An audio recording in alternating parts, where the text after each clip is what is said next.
Arsenal are ready to do something special. Look, you don't need me to tell you how important this game is for Arsenal tomorrow, but that does mean there's some interesting talking points and definitely some things that I want to get people's opinions on. There's also something we need to do as an Arsenal community that we wasn't able to do in the last game. Before we get into it though, if you could just very quickly do me a favour, just hit like on this video. So before I get into the video, I just want to ask your score prediction because in the last game, over 50 people left their score prediction and not one of us was able to get it right. Not me, not anyone commenting. So for this game against Man City, let me know your score prediction. And if you get it right, like the last game, I will flash up for everyone to see in the breakdown, just so everyone can see how good your football knowledge is. Let me know your score prediction in the comment section. So look, going into this game, my first thought is what do we need to do differently from the last game against Atalanta? And it's quite simple in my opinion. Just improve. Defensively, we was very, very good, but we lacked creativity. We lacked ideas on the wings. We lacked that killer edge up front. And if we want to beat Man City, we just have to do that better. It's that simple. We will get punished. Like, Man City's not a team that you can just turn up to, sit deep for the entire game and hope to grind out a 0-0 draw. I don't think we can do that again. We might have been able to do it in the past. But I think you will need to have something different. I think everyone's going to have to be on top form. And that leaves us with some questions. Like, what players start in certain positions? Because, look, we don't have Odegaard. We're going to lack creativity again. It's natural. It's obvious. If you're without your best player, if you're without your captain, if you're without your most creative player, that area of the pitch will see a downturn. I said it in a week ago. We're going to see a lack of creativity. We're going to see whoever plays that position, no matter what player it is, they're going to play it to a lesser standard because no one's as good as Odegaard in that position in world football, in my opinion. So it doesn't matter who you put there. There's always going to be a slight downgrade. That's not a slight on the players. It's just natural. Like, Odegaard's the best player in the world in his position. But we need to do something to up the creativity more. We need to have someone really stand up. I think we saw like Jesus in the last game, for example, and he wasn't playing that position, of course, but I thought he had a poor performance. If Mikel Arteta decides to play Jesus against Man City, he can't afford to play that way because we will get beat.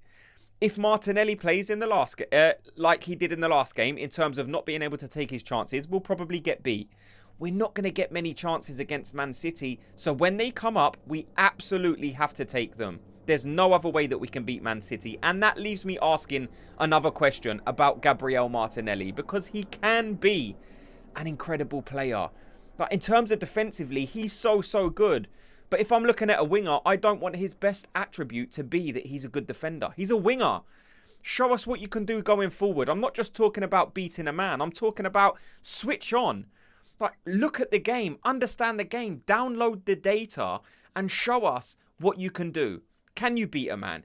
Can you score? Can you make your passes? Can you hold up the ball to allow the other players to get forward and then bring them into play? But most of all, can you be clinical?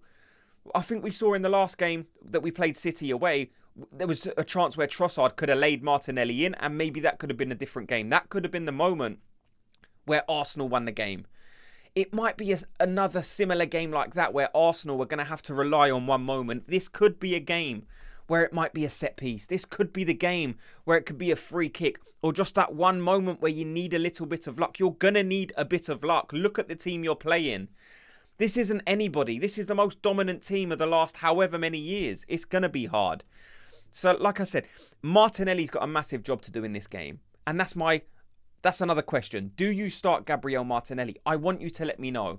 Because he's definitely a player that is splitting opinion. He divides opinion because so many people have in the back of their mind that Gabriel Martinelli can be great. We've seen it 2 seasons ago.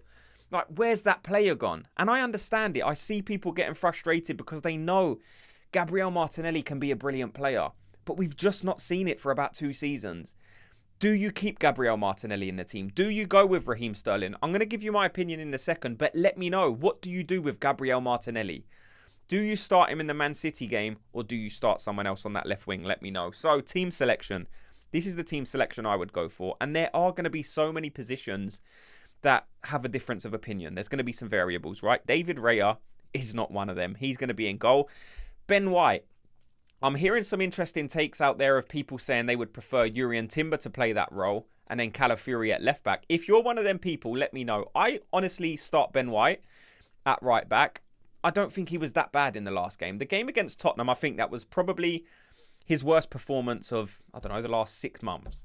And if you're going to judge him that harshly off probably one bad performance, for me, that's not the right thing to do. Ben White is always so consistent, and I would want to see him against Man City.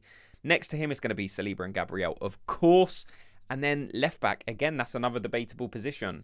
I think if you asked me 2 weeks ago, 3 weeks ago, I probably would have said Calafiori.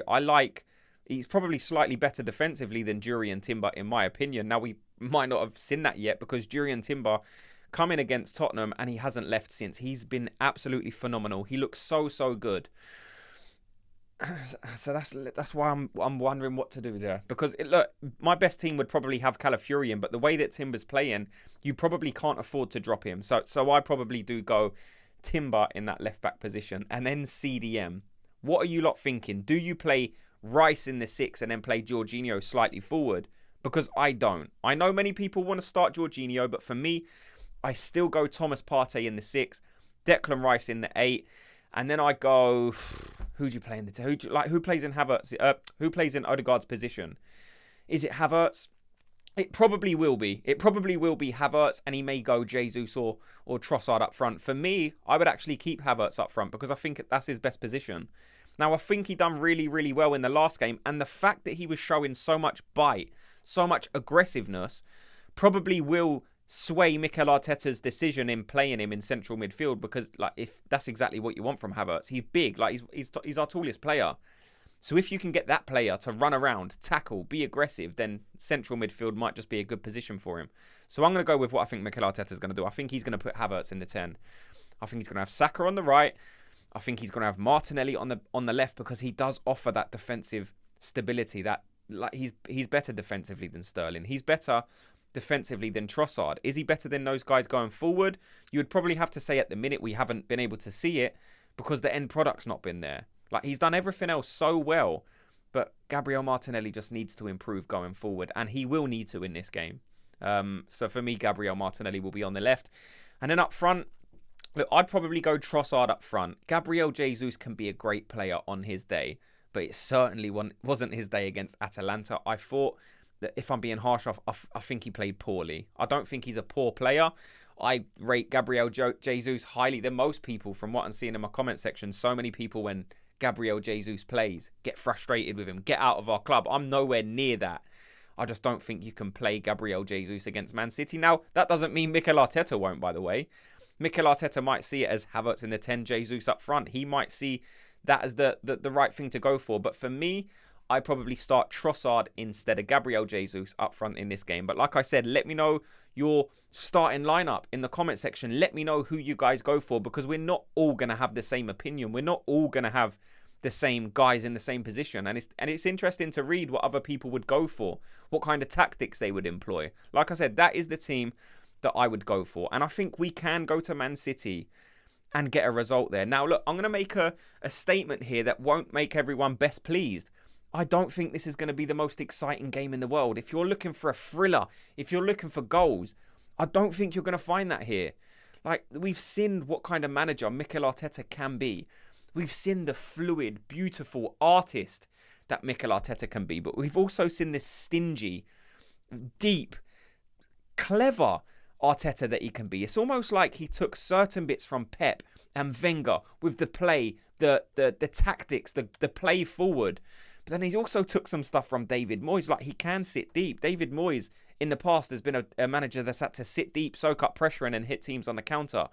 It's almost like Mikel Arteta has both of those visions in his head and he's able to adapt it to whatever game to try and produce the best outcome. So I think this game against City won't be exciting. I don't think if you're an Arsenal fan, you can expect Arsenal to go there and score 3-4 goals. Would I love it? Would you love it? Of course we would. But it's just not rational. It's not reasonable to expect Arsenal to do that. In a perfect world, of course, we'd go there and beat them 4-0. But that's not being reasonable. Man City's the best team in the world, managed by the best manager in the world. Over the last 10 years, they've had the biggest budget in the world. They're the most dominant club team in the last maybe 20 years. Like, they are so good. It might probably 15 years, actually. But they are so good. So are Arsenal going to go there, dominate the ball, have 65% possession and win the game easily? No, it's not going to happen. Like I said, I know there's people out there that want that. I want that. But we're not going to get that. There needs to be an amount of realism applied to when you're thinking about what's going to happen within this game. Man City are an incredible team. They've got incredible players. They've had an incredible manager for nearly 10 years. They're well coached. They're well set up. They're well organised. They've got the best mentality probably in the whole of world football. They know what it takes to win. And Arsenal are not there yet. Like, that's just the truth. We're not where Man City are yet. And that's okay. You can get there. The age of Arsenal's squad is young enough to where we can still be that team. In 10 years, people can look at Arsenal as the new Man City. There does need to be a point where you take that step and you do go there and beat Man City. And that could be tomorrow. Like, this might be the game where Arsenal finally show themselves and tell everyone that they have arrived. We are now ready to take that mantle. We are now ready to strip the crown off Man City. But it might not happen yet. We might not. We might need another 2 seasons to really get the players we need. If I'm looking at this Arsenal team and someone says to me, how many more players do you need until you can consider yourself the best team in the world? I'd probably say 3. Like, I think we need a world-class number 6. I think we need a very, very close to world-class replacement for when Martin Odegaard isn't in the team. And that's always going to be difficult to get, because you're not going to get a player of a similar level to Martin Odegaard who's going to be happy to sit on the bench. So no matter who's back up to Odegaard's position, he's always going to be of a lower level. So when you get injuries, it's always going to affect you. You're always going to see a lower performance. So that would be the 2. The 6, Odegaard's back up, world-class level, and then a striker. Look, I like Havertz. I think he can do a job. But if someone was to ask me how many players, how close are Arsenal to being the best team in the world, I say 3 players, 3 world-class players. And then I think we can expect to turn up to a Man City and beat them. We're already so close to the level of Man City. In terms of our starting 11, if everyone's fit, I say we're as good as Man City. Defensively, I already think we're better than Man City. Midfield, we're close. It's just the fact that they've got Rodri and De Bruyne. Now, these are older guys, especially De Bruyne. He's not going to be there forever. So we've got Declan Rice, who's of a comparable level to Rodri. Most people would say that Rodri's better at the minute, and I'm okay with that because Rodri is exceptional. But if we can get a number 6, like a world-class player from somewhere in Europe, you bring him in, and then that brings your midfield closer to the level of Man City. And then we've got Odegaard, again, who's on a comparable level to De Bruyne. Give or take, some people might prefer Odegaard, some people might prefer De Bruyne. And then you get that striker to be able to show that your striker can produce as many goals or of a similar level to Haaland, and then I think we will be there. That's the point where I will be looking at Arsenal going to the Etihad and saying, I expect us to win this game. We're a better team. Now, look, like I said, I say all that to say this. Arsenal can still win this game. What score prediction would I go for? 1-1.